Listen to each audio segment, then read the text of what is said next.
right, let's get more now from the Israeli point of view this time. Dore Gold was an advisor to former Israeli Prime Minister Ariel Sharon and now serves as president of the Jerusalem Center for Public Affairs. And he joins us now from CNN Jerusalem. Thank you, sir, for speaking with us.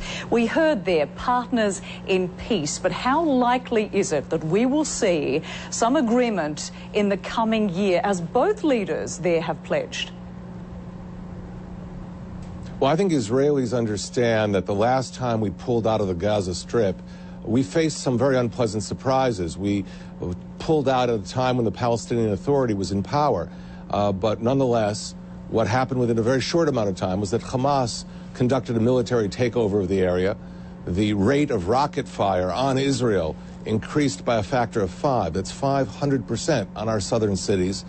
And Iran began pushing large amounts of rockets and other weaponry through Egyptian Sinai, in through tunnels, into the Gaza Strip. But, sir, are we going to see peace? We can make peace with the Palestinians, but we have to make sure, we have to make sure that any arrangement that we reach over the West Bank is not a repetition of what happened in the Gaza Strip. These are not debating points. These are tangibles that affect the lives of Israelis. Well, how likely is it then that Israel will extend that freeze on settlements in the West Bank? You know, this whole issue of settlements has been overstated.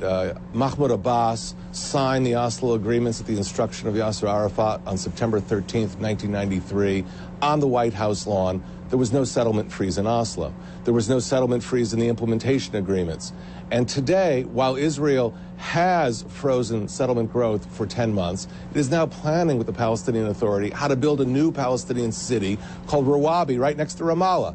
So this kind of refrain you sometimes hear from Palestinian spokesmen who are locked into the 1990s, into that kind of rhetoric, confiscation of land, is just not true. It's not applicable. In fact, there is enormous economic growth as Israel has removed all kinds of barriers and checkpoints in the West Bank, so now you can drive from the northern West Bank to the southern West Bank. So I do have to interrupt you, because just very quick, because we are running out of time. And I mean, there are preconditions that have been placed from both sides here.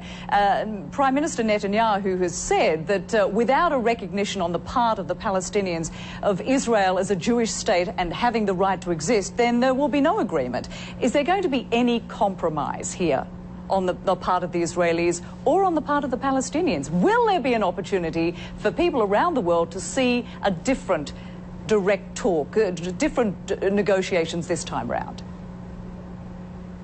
Well, what's the key here to know is that this is the end of the conflict. It's over. There are no more claims. And the best indicator that there are no more claims and the conflict is over is that the Palestinian leadership stand up and say, yes, we recognize the Jewish people have returned to their historic homeland and you have a right to a nation state just as we do. When both sides say that, we know the war is finished.